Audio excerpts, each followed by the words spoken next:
Okay, the City of Joliet Council meeting will now come to order on November 17th, 2020, with Mayor Bob Odenkirk presiding, and Brother Ed, the Fire Department chaplain, will be saying the prayer and leading us in the Pledge of Allegiance.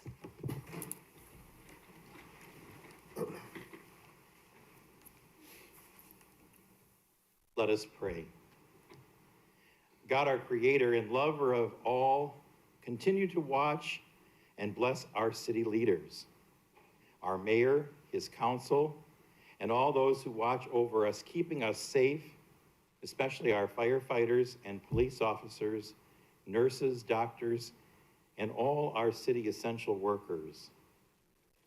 God of justice and mercy, thank you for the gift of life and the opportunity for all of us to serve the people of our city. Help us to act with character and conviction.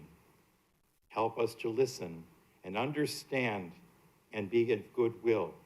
Help us to speak with charity and restraint. Give us a spirit of service. Remind us that we are guardians of your authority. Guide us to be the leaders your people need. Help us see the compassion and dignity of those who disagree with us, and to treat all persons, no matter how weak or poor, with reverence your creation deserves. During this Thanksgiving season, let us remember those in need. Let us remember those serving in the military, and let us remember our veterans who served and who bear the battle scars that can be visibly seen and those that are hidden deeply within their spirit. Watch over those who are sick and the suffering from the pandemic, and we pray for our families grieving the loss of loved ones related to the virus. God of creation, we ask all of this as your sons and daughters, confident in your goodness and love. Amen. To the United States of America, and to the republic for which it stands, one nation, under God, indivisible, with liberty and justice for all. Thank you, Brother Ed. We'll begin with roll call. Mayor Odenkirk. Here. Councilman Dickinson is absent. Councilwoman Gavin. Here. Councilman Hugg. Here. Councilman Morris. Here. Councilman Mudrin. Here. Councilwoman Quillman. Here. Councilwoman Reardon. Here. Councilman Turk. Here. First is mayor, and the mayor would like to reappoint the following members to the Historic Preservation Commission: Quinn Adamowski, Mary Beth Gannon, Bill Habiger, Kevin Heineman, Candace Johnson, Kaylee Lowry, Sharon Merwin, Sarah Stovall, and then a non-voting member is Greg Pierbold. Is there a motion to reappoint these individuals to the Historic Preservation Commission? Move to approve. So moved. It's been motioned and seconded to approve. Councilwoman Gavin. Aye. Councilman Hugg. Aye. Councilman Morris. Aye. Councilman Mudrin. Aye. Councilwoman Quillman. Aye. Councilwoman Reardon. Aye. Councilman Turk. Aye. Motion carried. And then next is the approval of the agenda. Is there a motion to approve the agenda as written? So moved. Second. It's been motioned and seconded to approve. Councilman Hugg. Aye. Councilman Morris. Aye. Councilman Mudrin. Aye. Councilwoman Quillman. Aye. Councilwoman Reardon. Aye. Councilman Turk. Aye. Councilwoman Gavin. Aye. Motion carried. Next is citizens to be heard on agenda items. I do not have anyone signed up Can you check the hallway, Tony? Thank you.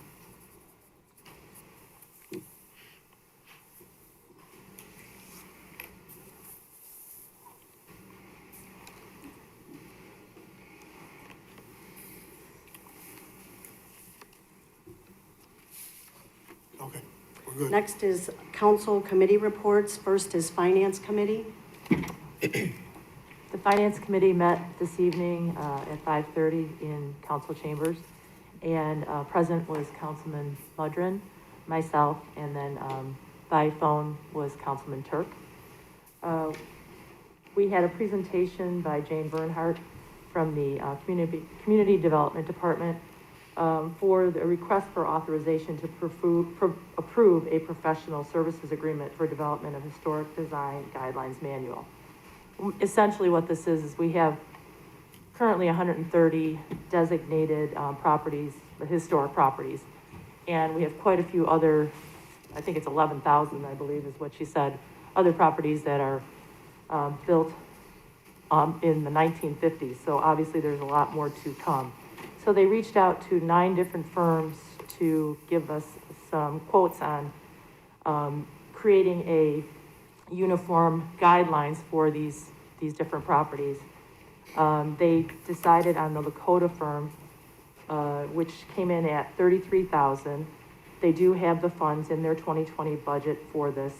So what this will do is it'll create a more prompt and predictable permitting process for these property owners to kind of expedite the process so they're, not spending a lot of money just trying to keep things rolling.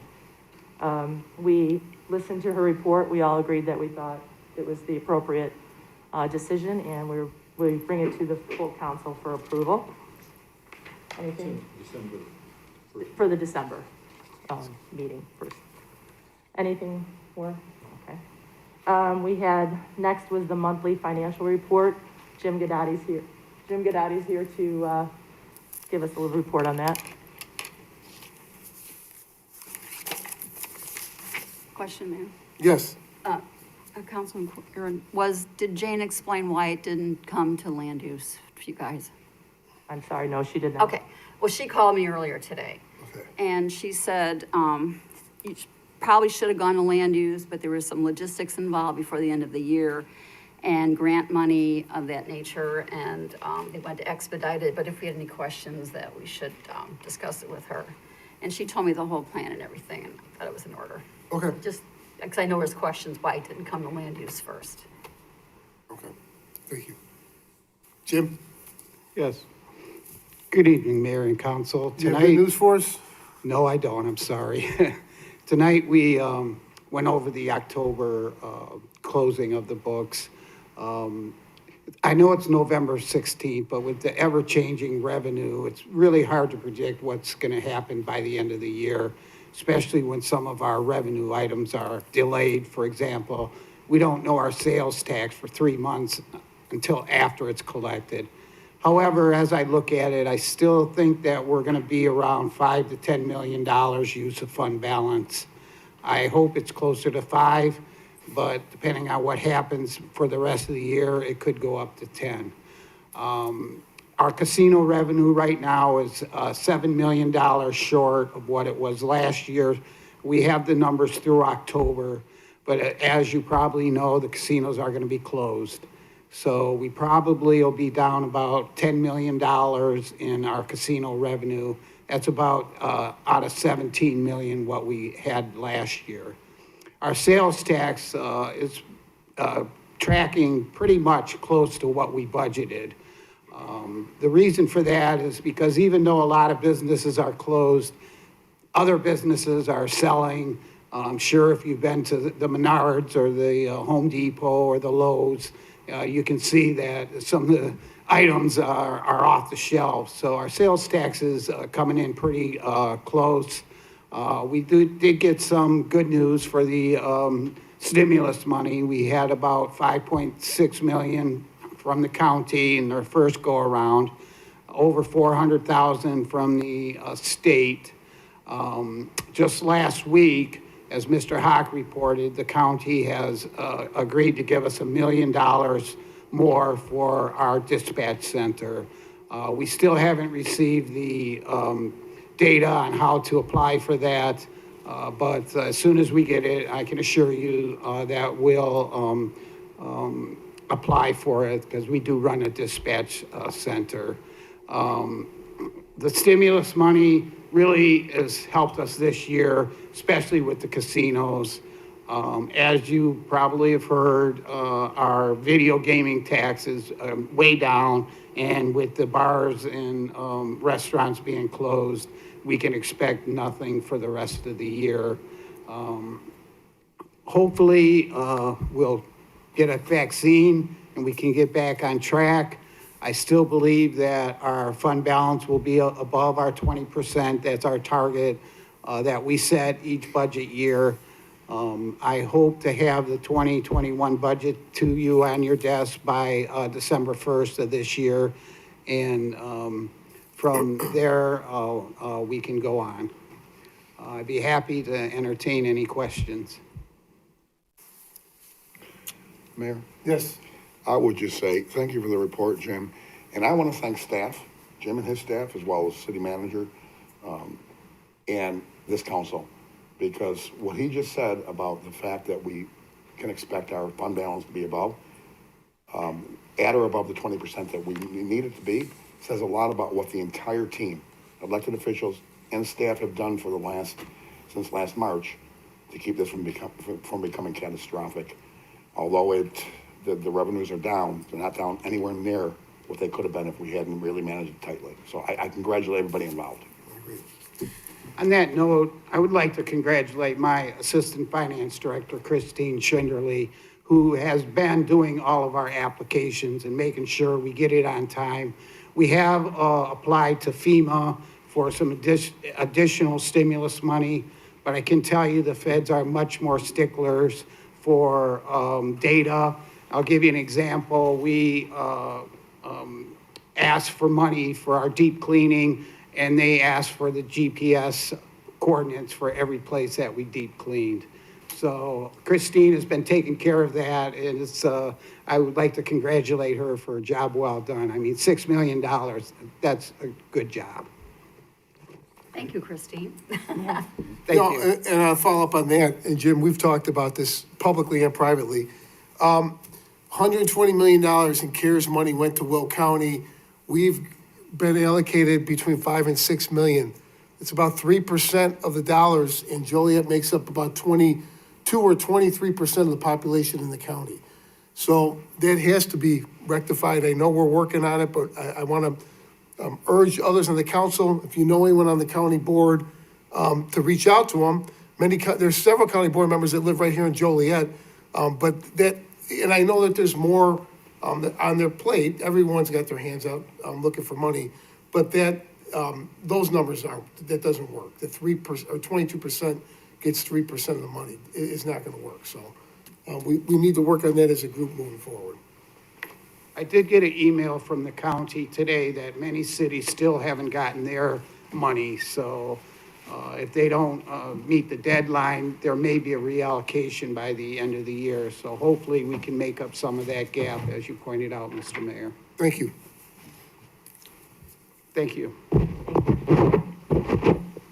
Next was our personnel summary. We had Armando Diavila from HR to help present that.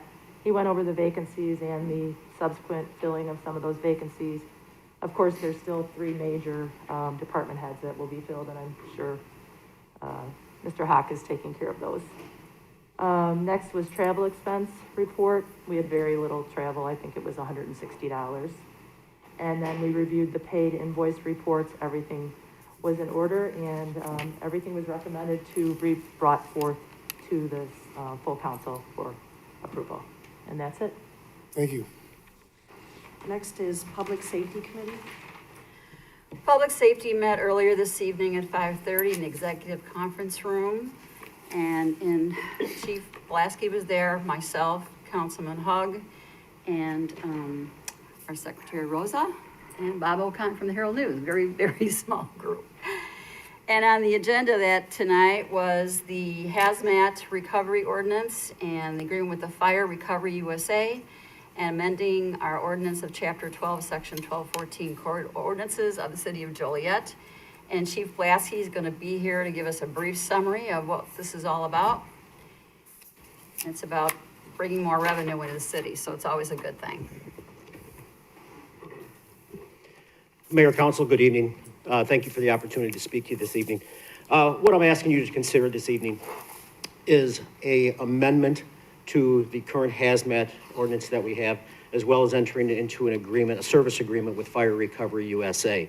We've currently had mechanisms in ordinance which has allowed us to bill for out-of-town car fires as well as hazmat incidents. That practice, for some reason, had stopped being done several years ago, and we were not collecting any funds for any of that.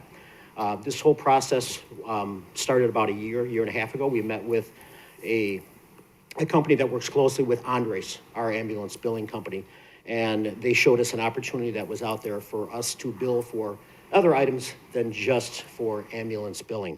So we worked with them and put together a package where we would basically mirror what we do with ambulance billing. The idea was that we would not bill any citizens of Joliet any more than what your private insurance would allow. As far as out-of-towners, it would be the same as ambulance billing. We would bill to the insurance companies, and then what was remaining, we would balance bill to the individual as well. For individuals that don't have insurance, we wouldn't be able to bill them at all. So we're basically following the same lines, and this is an attempt to find yet another revenue stream, as well as to improve the efficiencies of what we do. Questions, please? Joliet City resident, just to reiterate, will not be charged, That is correct. just to reiterate that. That is correct. So, and there's different levels, and I think it was explained in thorough last night by our attorney, Mr. Regis, about the different levels and the different discrepancies.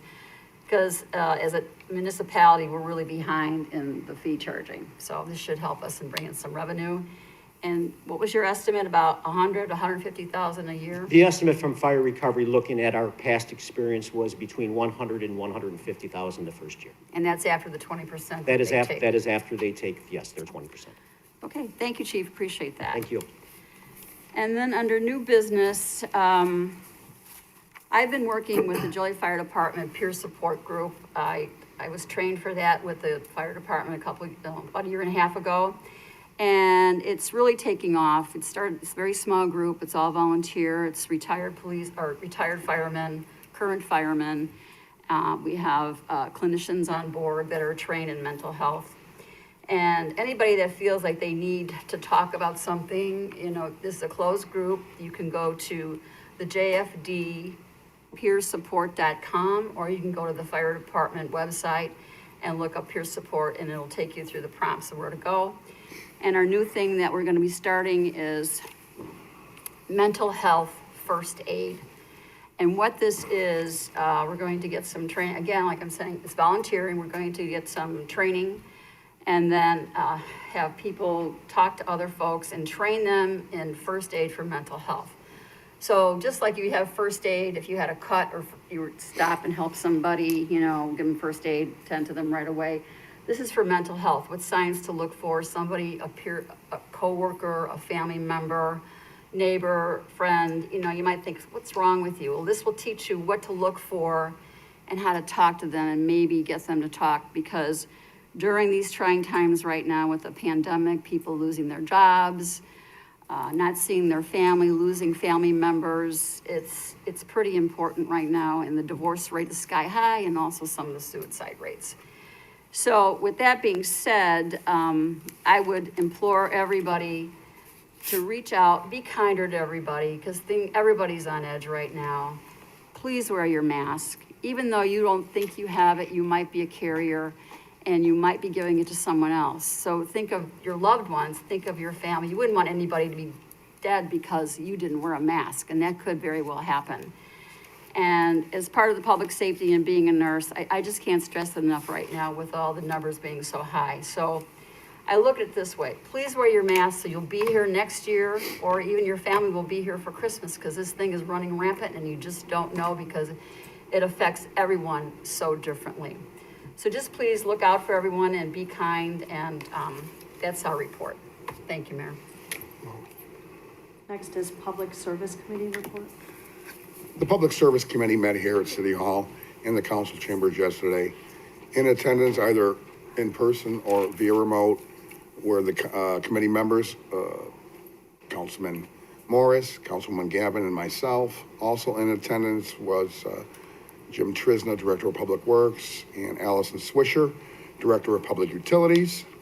It was a routine year-end agenda, looking through contracts predominantly for chemicals, sodium hypochlorite, sodium bisulfite. I can go on with the list, but I think you all get the picture unless you have specific questions. So it really was reviewing contracts awarded so that we have the necessary chemicals on hand in our water and sewer department to start the new year, as well as replacing parts for our water metering equipment and re-upping our yearly software contract for our automated water meter reading. So again, we looked through all these different contracts that were awarded. We vetted them, we discussed them, and they all do appear on the agenda tonight for the full council, and they all received unanimous approval with a recommendation to full council to approve it from the committee. The only thing that, that I would mention that stands out outside of those routine housekeeping items would be approve the payment to the Illinois Department of Transportation for Phase 1 engineering services for the I-55 at Route 59 access project in the amount of $3,597,178. Jim Hock already mentioned that yesterday, and we will be paying half, and Cullinan will be paying us the other half. That was the agreement with the development. And just a good indication of the large development, mixed-use development out at 55 and 80 is still moving forward with Cullinan Properties. And other than that, Terry, did I miss anything? Betty? Not that I can remember, no. Okay. Yes? I would like to add one more thing to our finance report. Under old and new older new business, Mr. Gadati brought up the fact that we are receiving cannabis tax at this time, but is still unable to disclose the amount that we are receiving. And due to the cancellation of the veto session, he's not sure when we will be allowed to disclose that number. So I know we've been talking a lot about cannabis tax, and I didn't want to leave that off. So that's it. Thank you. Okay, I show no other reports. Next is consent agenda. Invoices paid report. It is recommended this report be received and placed on file. Council memo 598-20, position vacancies. It is recommended the city manager be authorized to fill 1 motor maintenance superintendent position in the Public Works Department, 1 assistant operating engineer in the Public Works Department, and 1 part-time general laborer position at Union Station Gateway Center in the Public Works Department, and any subsequent vacancies which may occur. Council memo number 599-20, regular payroll for August 14th through August 27th, 2020, $3,781,928.34. Council memo number 600-20, regular payroll for August 28th through September 10th, 2020, $3,389,380.53. It is recommended said regular payrolls be approved. Is there a motion to approve said consent agenda items? So moved. Second. It's been motioned and seconded to approve. Councilman Morris? Aye. Councilman Mudrin? Aye. Councilwoman Quillman? Aye. Councilwoman Reardon? Aye. Councilman Turk? Aye. Councilwoman Gavin? Aye. Councilman Hug? Aye. Motion carried. Next is ordinances and resolutions. Under ordinances, council memo number 602-20, ordinances associated with 360 through 368 East Washington Street. This includes an ordinance approving a special use permit to allow an emergency shelter for women and children located at 360 through 368 East Washington Street, and an ordinance approving a vacation of an adjacent unused alley located at 360 through 368 East Washington Street. It is recommended said ordinances be adopted. So moved. Second. Mayor? Yes. Just to be clear, Jim, they currently are working under a temporary permit, and we're just making it permanent. I'm sorry, could you ask that They again? currently are working under a temporary permit for these services, and we're gonna make it permanent. Yes. Okay. It's been motioned and seconded to approve. Councilman Mudrin, Aye. Councilwoman Quillman, Aye. Councilwoman Reardon, Aye. Councilman Turk, Aye. Councilwoman Gavin, Aye. Councilman Hug, Aye? Councilman Morris. Aye. Motion carried. Next is council memo numbers 603-20, an ordinance approving a special use permit for a wall-mounted electronic message center that exceeds the maximum illuminated 50 square foot live area located at 1110 Hobart Road. It is recommended said ordinance be denied, is what the recommendation of the administration was. But it's up to you guys. So moved. Second. Second. It's been motioned and seconded to deny council memo number 603-20. Councilwoman Quillman, Aye. Councilwoman Reardon, No. Councilman Turk, Aye. Councilwoman Gavin, No. Councilman Hug, Yeah, based on, staff's report, Mayor, I think we all got it? Yeah. Yeah, I'll have to vote aye. Councilman Morris, No. Councilman Mudrin. Aye.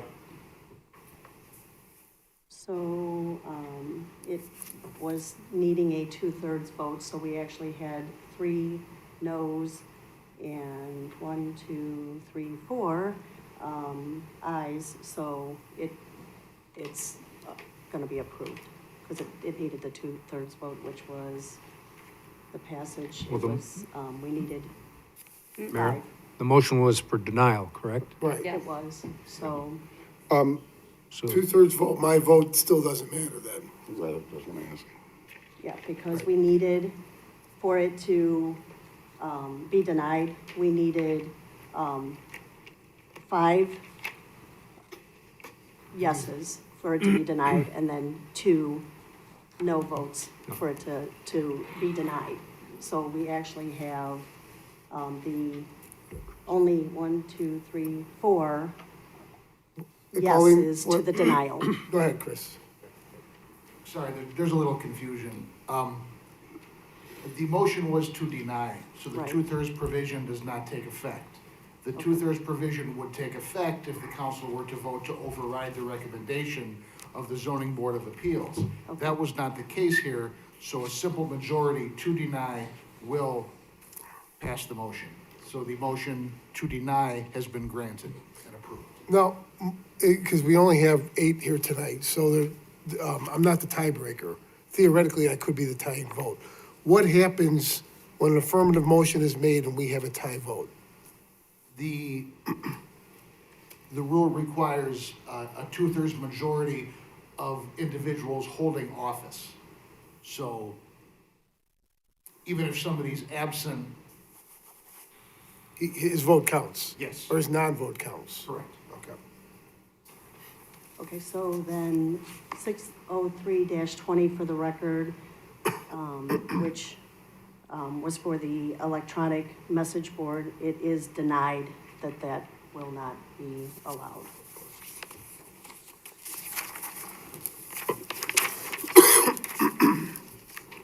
Next is Council Memo 604-20, ordinances associated with cost recovery services.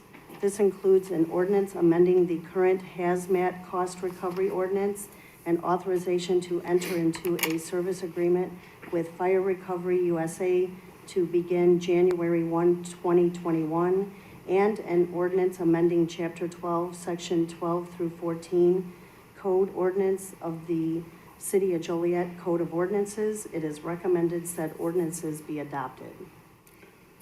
So moved. Second.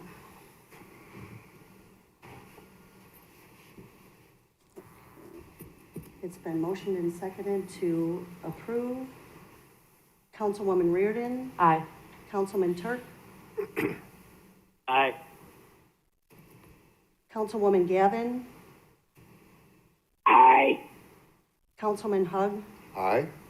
Councilman Morris, Aye. Councilman Mudrin, Aye. Councilwoman Quillman. Aye. Motion carried. Good job, chief. Thank you. Next is Council Memo Number 605-20, an ordinance accepting an easement associated with the Garnsey Avenue over Spring Creek Bridge Improvement Project, MFT Section Number 11-00443-00-BR. It is recommended said ordinance be adopted. So moved. Second. It's been motioned and seconded to approve. Councilman Turk, Aye. Councilwoman Gavin, Aye. Councilman Hug, Aye. Councilman Morris, Aye. Councilman Mudrin, Aye. Councilwoman Quillman, Aye. Councilwoman Reardon. Aye. Motion carried. Before we move forward, Mayor, Yes. quick question, just detail oriented. Did we have a 606-20 that was taken off? I mean, why does it jump to 605 to 607? I do know that we do usually just skip one number. With the new numbering system, I wasn't here during the creation of this. Okay, so we're not agenda. missing anything. So we're not missing anything. Okay, thank you. Yeah. So, next is, under resolutions, Council Memo 607-20 is resolutions approving agreements regarding the Hobolt Road extension. This includes a resolution approving an easement agreement between the City of Joliet, BNSF, and HRE JV. A resolution approving an overpass agreement between the City of Joliet, BNSF, and HRE JV. A resolution approving a joinder agreement between the City of Joliet, BNSF, and other parties. And then a resolution approving an indemnification agreement between the City of Joliet, HRE, JV, and Centerpoint entities. It is recommended said resolutions be adopted. I think I need water. So moved. Is there a second? Second? It's been motioned and seconded to approve. Councilwoman Gavin, Aye. Councilman Hug, Aye. Councilman Morris, Aye. Councilman Mudrin first. Aye. Councilwoman Quillman, Aye. Councilwoman Reardon, Aye. Councilman Turk. Aye. Motion carried. Next are bids and contracts, awarded contracts. Council Memo Number 609-20, purchase water metering equipment on behalf of Core and Main in the amount of $164,202. Council Memo Number 610-20, awarded contract for the 2021 drinking water sodium hypochlorite solution purchase on behalf of Alexander Chemical Corp. in the amount not to exceed $199,995. Council Memo Number 611-20, award a contract for the 2021 Biosolids Disposal Program. Council Memo Number 612-20, award a contract for the 2021 wastewater sodium hypochlorite chemical purchase on behalf of Alexander Chemical Corp. in an amount not to exceed $107,055. Council memo number 613-20, award a contract for the 2021 wastewater sodium bisulfite chemical purchase on behalf of Alexander Chemical Corp. in an amount not to exceed $33,360.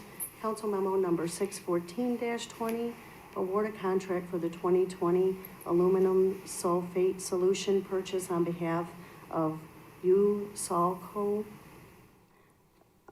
LLC in an amount not to exceed $416,372.50.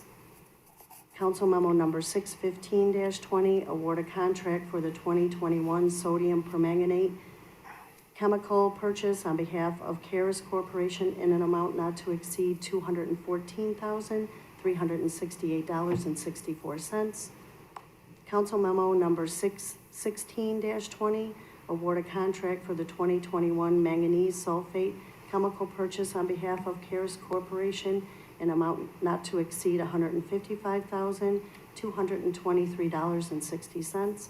Council memo number 617-20, public utilities electric maintenance service contract on behalf of Elliott Electric, Inc., an amount not to exceed $226,290.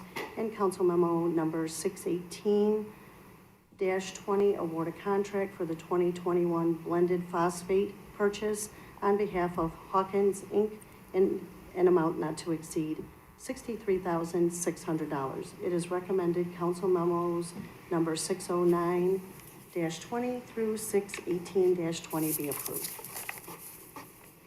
So moved. Second? It's been motioned and seconded to approve. Councilman Hug?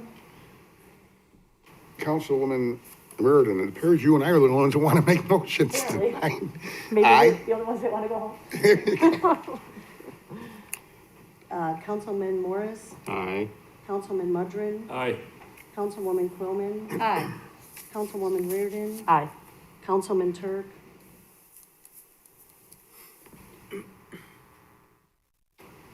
Councilman Turk?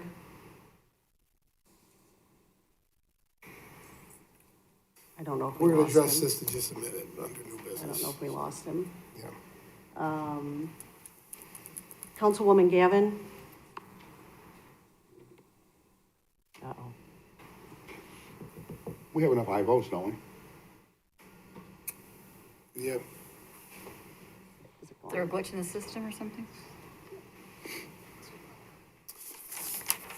It's not the meeting. If they're watching the live stream, tell them to text you, Mayor.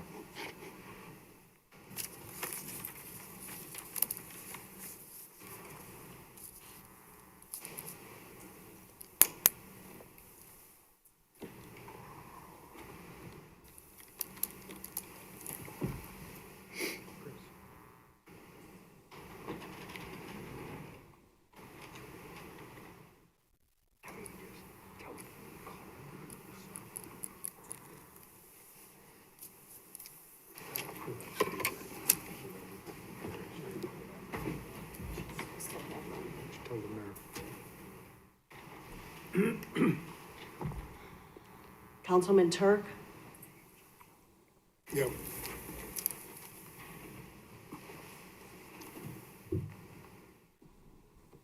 Yes. Maybe just an idea, maybe someone can call them on their cell phone and put it on speaker so everybody can hear his vote in response. Who would you like me to call? I'll call Turk, you call Betty. Okay.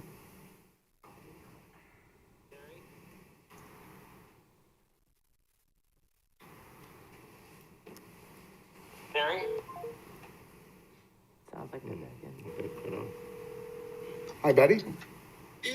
Yes. Hold on, we're, Hold you're on on one mic, second. just to let you know too, and we're gonna let you vote, through the phone here, I'll put it up to a microphone. Okay. Okay. We were Mike, just voting on all the contracts. Did you have any questions? No, I don't have any questions. We lost audio when Pauline was reading them. Well, and just for the public's benefit, you were, Is You were at the committee meeting, so you know all about the contracts.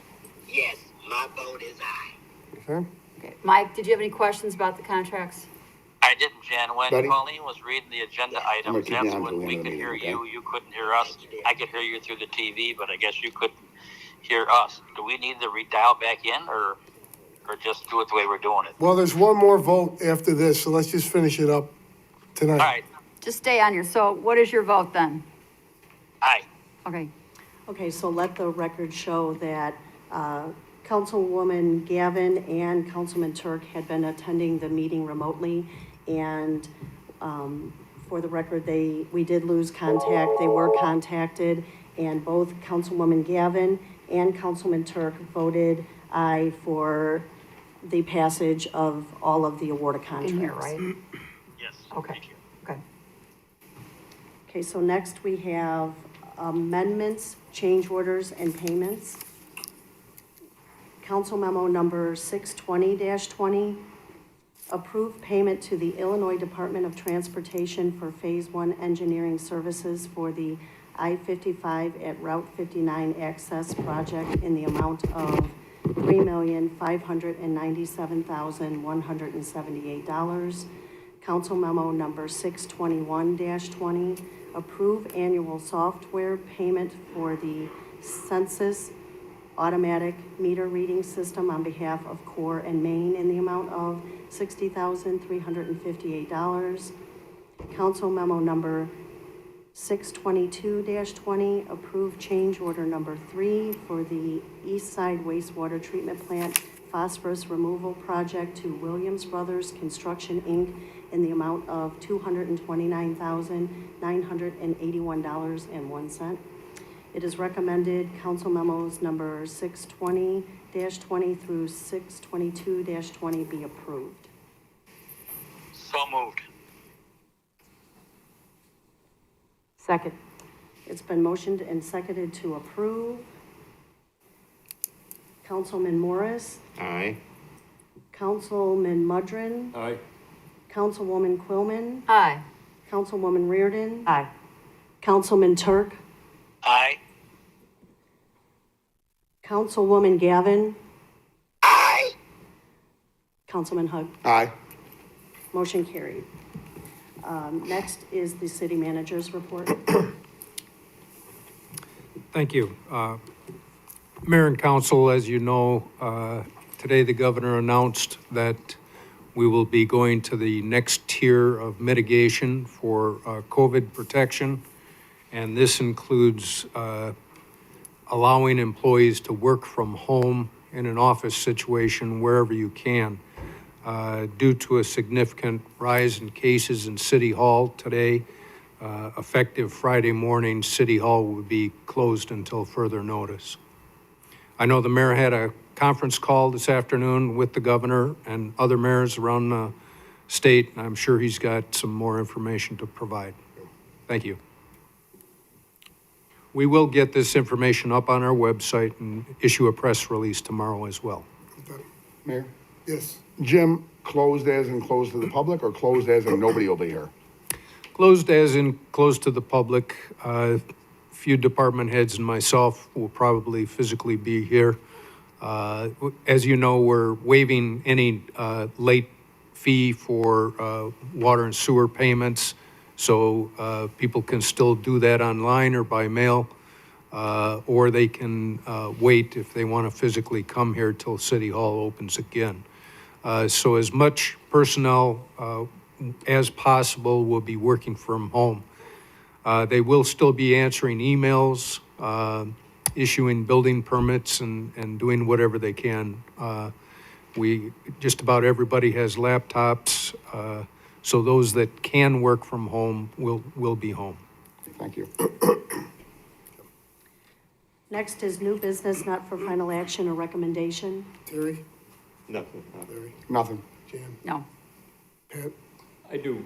I think it's about 3 weeks ago, we were given a email to come pick up the packets for the new city manager, which I picked up and sent back in, I don't know, a week, 10 days ago. Do we have any report I guess Crystal's, Kathy's off right now, but I don't know if Mr. Hock, if you know where we're at with any of this process? I do not. HR director's on vacation this week, but I did have a note to reach out to him tomorrow to find out what the next step is, and if he needs any assistance from the city immediately. I'll let everybody know. Thank you. Sherry? I guess just on that, I did return mine as well already, so that's it. All right, a couple things. Number one, Jim, I know we talked about before the meeting. I don't know if anyone from IT is here. Every court call, I was in Cook County Court this week, Will County, Kendall County, Grundy County. They're using Zoom to handle the court call. So a judge will not call on a party, either the lawyer or the party, if they're not visible on Zoom and identified. So I'm not sure why we're not doing it here for these council meetings for Councilman Turk or Councilwoman Gavin, where their pictures would be up, and we could see each other and communicate that way. Doesn't seem to be that difficult. I do it every morning. So if we could talk to IT and try to have that set up, hopefully by Thursday's meeting, the special water meeting, I think that'd be good. Number two, regarding the phone call, there was a call with the governor at 5 o'clock this evening. In a nutshell, I say the mood in Springfield is very concerned. They reported that as of this afternoon, there were 5,887 people hospitalized in the state of Illinois. And the concern is that this is 1,000 more than when we were at our peak back in May. So the concern is that not only, as we know, it's on the rise, but they don't think that we've peaked yet. So the governor is urging local officials and then obviously everyone to take the mandate seriously that he's issuing, to wear masks, social distance, all those things. And this isn't a stay-at-home order, but I think the governor described it as go out if you need to, if not, try to stay at home. So that's what's being, essentially what's coming out of Springfield. So I know we're taking steps locally. Again, we were kind of through this back in March and April and May. Looks like we're going back to that. There are questions that we're gonna need to have answered legally about what the city can or cannot do. I've had a handful of residents ask me about our role in closing down restaurants or closing down bars. And Chris or Jim, I think you could back me up on this. The opinion of the city manager and of the legal department is that these are not law enforcement issues, these are public health issues. So when we get complaints, and I've gotten them, we refer them to the Will County Health Department. And I think at this point, it's what we're gonna continue to do. Could you chime in on that? The reality is that we do not have an enforcement mechanism to enforce the governor's order on a local basis. We just do not have it in our ordinances. It's unsupported. So it's not something that we recommend we get ourselves into. So I've had a handful of reporters in the last week ask me about this, local and Chicago reporters. One question that's unanswered, and maybe I can get it by the next meeting. I don't know what's happened in Springfield between March and today. I don't know if there was legislation that was proposed and maybe never made it out of committee, but it would seem that that would be a vehicle forward if our state legislature would pass laws specific to governor's orders or to COVID and local enforcement. I think that'd be helpful, and that might satisfy what's missing right now. So I don't know, I'm not in a position to be accusatory. I don't know why that hasn't been done, but hopefully we can get an answer. Maybe we'll reach out to some of our state reps and find out if there is pending legislation that would assist us locally. So that's all I have for new business. Next is public comments. I have Jonathan Marquardt that signed up. Hold on. Betty, did you have new business? No, you haven't. Thank you. Mike, did you have new business? No, sir. Okay. Okay, so, we need Jonathan Marquardt, for public comments. He's coming.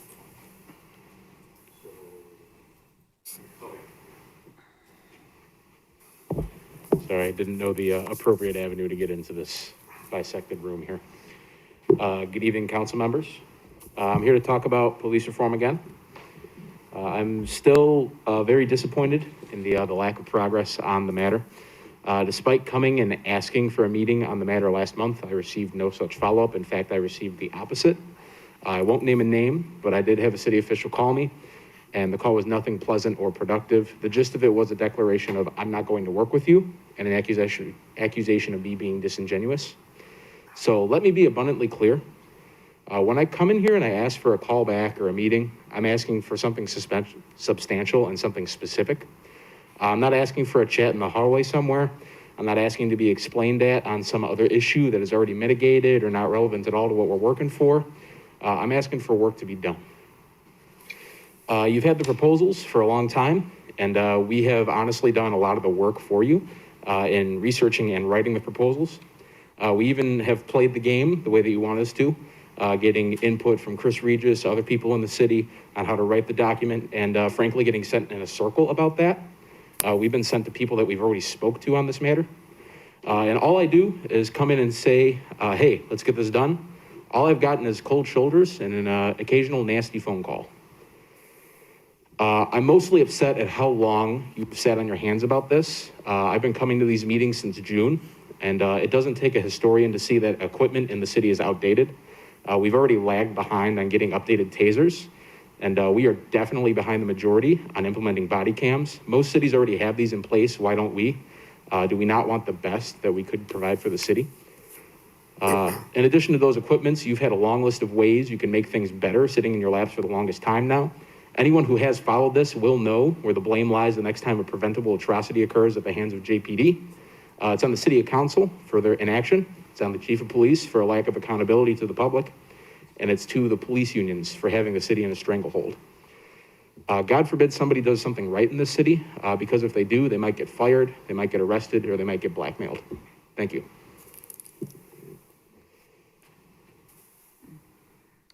Next is Jerry Hervey. Hey, Mayor, Council, how you guys doing? Where's the chief of police? Is he here? Was he instructed to be here?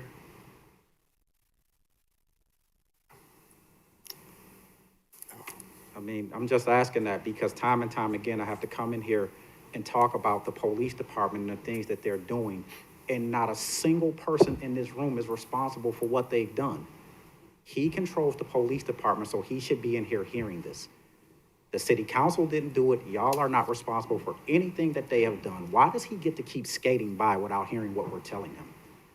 So then you get Officer Escada who gets arrested, right? They do this investigation within a matter of 105 days. But Doug May's investigation is still pending. How do you start an investigation after that and complete it? And then you got another investigation that was started before and it's still not complete.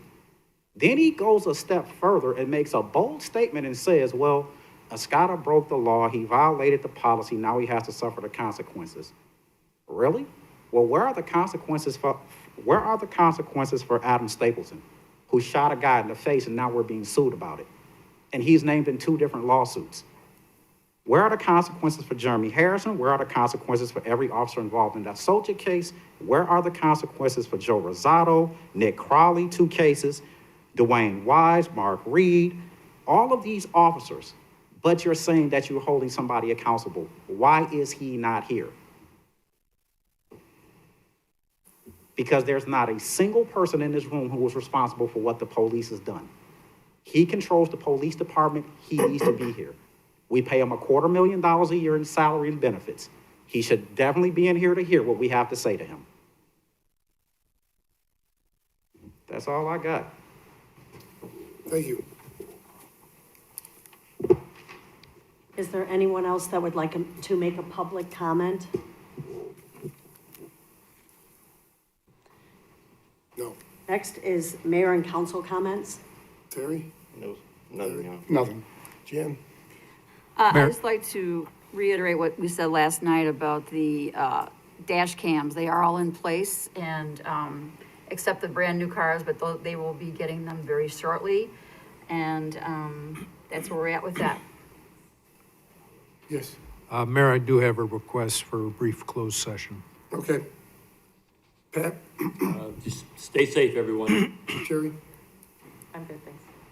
Betty? Listen, I'd just like to thank the residents who have prayed for my family. We are doing a lot better now. And so I thank you for your prayers. But please, please, please, my fellow residents, wear your mask, do the mitigation, and we can get these numbers down and get them down quickly. So God bless everybody and stay safe. Thank you. Thank you, Your Honor. Mike? Yes, yeah, I too would just like to thank everyone who reached out to my wife and myself as we had our bout with COVID, continue to improve and doing better. Especially want to thank all those who prayed for us, and we are continuing to pray for all those affected and to get the handle on this thing, and sincerely appreciate everyone's prayers, and we will reciprocate with our prayers. And Jan, I'd like to thank you for helping me here and talk tonight. You're welcome, Mike. We needed you. Thank you. You're welcome. Mayor, I did miss one thing. I just want to wish, this is like public comments or council comments, right? Yes. Okay. I would be remiss if I didn't wish everybody a happy Thanksgiving. I'm sure we can find something to be thankful for, especially to my colleagues. And please just keep within your bubble with your little turkeys. Don't have the whole neighborhood over because you just don't know. But happy Thanksgiving. Thank you. Number one, Betty and Mike, I wish you both health, speedy recovery, and I hope your families stay healthy. Thank you. Number two, I do also want to wish everyone a happy and safe Thanksgiving. And I do hope people are able to get together with family. It's important, especially during these times. So wish everyone a happy and safe Thanksgiving. Number three, we had a ribbon cutting on Chicago Street. There haven't been many ribbon cuttings this year. But this was one that was a couple years in the works. As a matter of fact, Jim, we began the negotiations during your first stint as city manager. So Chicago Street is open. This has long been identified as a key to opening up downtown Joliet and business in downtown Joliet. It's reconnected. We were out there the other day. We did a ribbon cutting. There's a video that I think is going to be posted on the city website. I do want to thank, we're going backwards a little bit, but at the time, this happened not long after I was first elected mayor. I sat down with Larry Walsh Sr. and with Nick Palmer and some county board members and really made an effort to improve the relationship between the city and the county board. There have been bad blood over the years, probably going back to the Empress Casino, between the city and the county. I really credit our colleagues in the county that were receptive and willing to do that. And in a very short period of time, with John Gurrow, former city councilman, assisting me, we were able to knock out the deal for the courthouse to keep it in downtown Joliet. I think the Republicans on the county board were seriously considering moving the entire courthouse operation out of Joliet into a fresh site and building new. With the work of the Republicans on the county board, Mike Frisolone and Reagan Freitag and Larry Walsh and Nick Palmer and myself and John Gurrow, we knocked out that deal. And then we did the Chicago Street reopening. As everyone knows, that was a parking lot that was owned by the county. There was a several property swap that occurred in downtown Joliet, including the county building that since has been leveled for the downtown center that we're working on. So this is another big step forward, but it's a great example of what happens when everyone leaves their egos at the door, whether it be on the city council or the county board, and we work together, and we're seeing these positive steps happen in Joliet. Took 4 years to get it done after the deal was done, but I'm really glad to be part of it, that and the courthouse. So I want to thank everybody involved in that. And then finally, one last comment from Mr. Guidotti about the fund balance. Leary, I know you've touched on it, and I've said it numerous times. That's a credit to this city council and former city councilmen and mayors. That $40 million fund balance that we entered this year didn't just appear. That came from many years of economic development and spending wisely here at City Hall. And specifically, I know we've talked about it, Terry Morris, Larry, and myself, we came on in 2011, we were elected. The city was looking at a $27 million deficit that year. So to go from that point to where we are today, where, obviously no one foresaw COVID, but the whole idea that reserve fund is for the rainy day that's here right now. So I do want to compliment staff, a number of city managers, probably going back to Tom Thanis, and the elected officials who've done a good job. I don't expect to read that story in the paper, so I think we need to say it because it can't be said enough, that the city of Joliet has been managed correctly and managed efficiently, and we're going to continue to do that moving forward. And I'll just leave it on this note. There was a contentious vote earlier in the year on raising taxes. I opposed it. I'd continue to oppose it, but we built that $40 million not by raising taxes in Joliet. The last tax increase prior to what happened earlier this year happened, I think, back in 2011, when Mayor Girani proposed a sales tax increase, and it was, I think, a 5-4 vote that went through. We saved that money, and we've been able to do the hundreds of millions of dollars in discretionary spending because of the economic development that's happened in Joliet, how successful we've been the last 5 years in doing so. So I just want to leave it at that. Again, it's a story that needs to be told, I think, over and over again. But thank you to my peers and my colleagues. Good work. And again, happy Thanksgiving, everyone. And please stay safe. Please listen to the mandates that are coming down. We're getting to a critical part with COVID, and we don't want to slide any further than where we are. So thank you, everyone. Thank you. Is there a motion to go into closed session to discuss personnel, collective bargaining, land acquisition, or conveyance pending or threatened litigation, after which the meeting will adjourn? So moved. Second.